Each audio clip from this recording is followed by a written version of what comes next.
Hi, everyone. I want to share with you a message because of the time of the calendar that we're on. It's so important that we connect this time in the calendar that we're going through. On Sunday is Tisha B'Av, and this congregation has many programs to help us connect to this time of year. Tonight, which is Thursday night, we have a program with the 9 days kollel. On Sunday, we have explanations.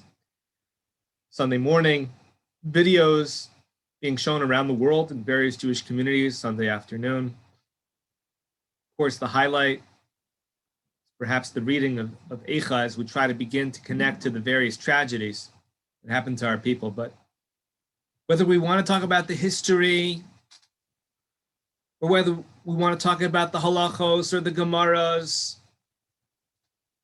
or the stories, there's one very basic idea that we just need to internalize as a community.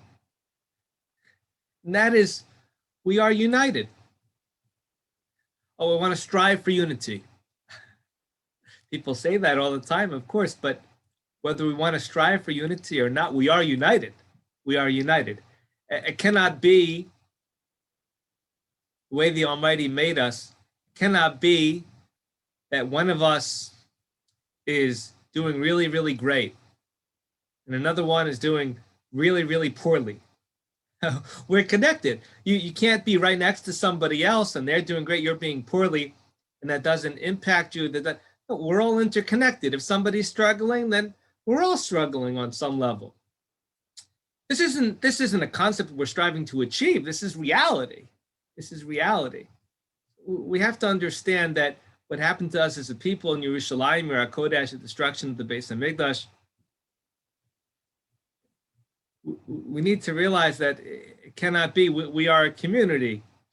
And sometimes we are a community whether we like it or not. Sometimes it's enjoyable to be a part of the community altogether. We celebrate that unity. Sometimes we don't celebrate that unity, but we're still interconnected.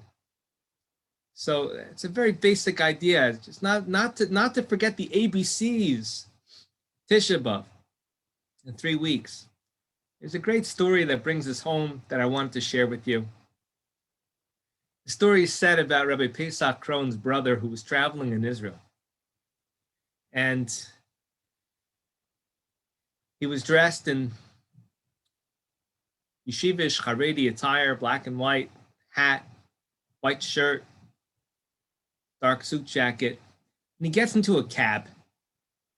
Taxi driver looks at him and gives him a very cold look. They're in the car, he's getting a very cold shoulder, he's very uncomfortable.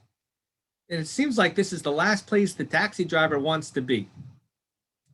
Taxi driver is seemingly, he's got a shaved head, he's dressed in very secular clothing. He really seems to look the part of a completely Chiloni, secular Israeli, and the tension is being felt in the car. Rabbi Krohn's brother is there. As the story goes, the driver is zipping around the streets of Yerushalayim, just trying to get this ride over with, trying to get to the destination as fast as possible. All of a sudden, this Kalman Krohn, he, blessed memory, as the story goes, he turns to the driver and says to him, Anu Achim, we are brothers. We are brothers. Driver retorts with attitude, for whatever reason. He says, Anu lo Achim, we are not brothers. You are dati, you are religious, and I am not religious. We're not brothers. So Kalman Krohn turns to the driver. He says to him, my Rebbe taught me that those who are dati and those who are not dati are brothers. So the driver turns to his passenger, his customer, and says, who is your Rebbe? Kalman Krohn responds to the driver and answers him, says, my Rebbe was the head of the Nazis. May his name be erased, Adolf Hitler. Yimach Shemo b'zichro, may his memory be wiped out. The driver is startled. His mouth is open. He loses control of the car a little bit and swerves. He's quiet for a long while. He stops the car, turns to Kalman, and says, you are 1 in a million. Kalman takes the driver's hand and says to him, we are together, 2 in a million, because we are brothers. The moral of the story is, our enemies teach us a lesson. That we think of all the ways we can divide up ourselves, our communities, our philosophies, our outlook. We can come up with every rationalization. This is right, this isn't right. This is the way to live Judaism, that's the way to live Judaism. We're fooling ourselves. We're fooling ourselves. They didn't kick this group out of Israel or that group out of Yerushalayim. They kicked us all out.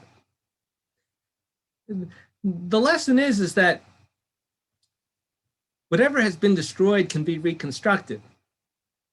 Whatever was destroyed was once built. And it's a collective effort. It's a collective identity. It's who we are. The Torah doesn't say, this community needs to do X, that community needs to do Y. Of course, you have Kohanim, Levim, different responsibilities, but in terms of, whether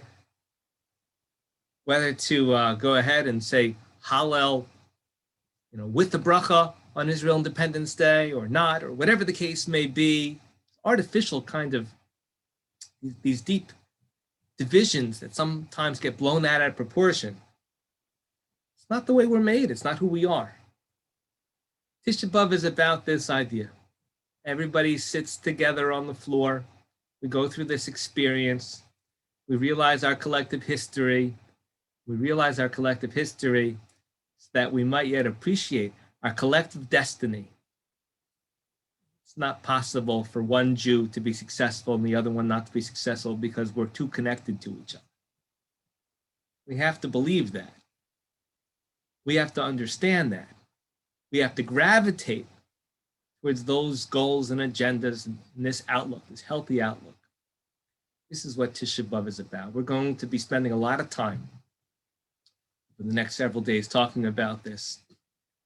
And certainly we hope that it'll make a difference so that Tisha B'Av won't be Tisha B'Av anymore. We won't be sitting on the floor, we'll be singing and dancing together, celebrating who we are, what our great faith, what the Torah is all about. Thank you and have a great Shabbos.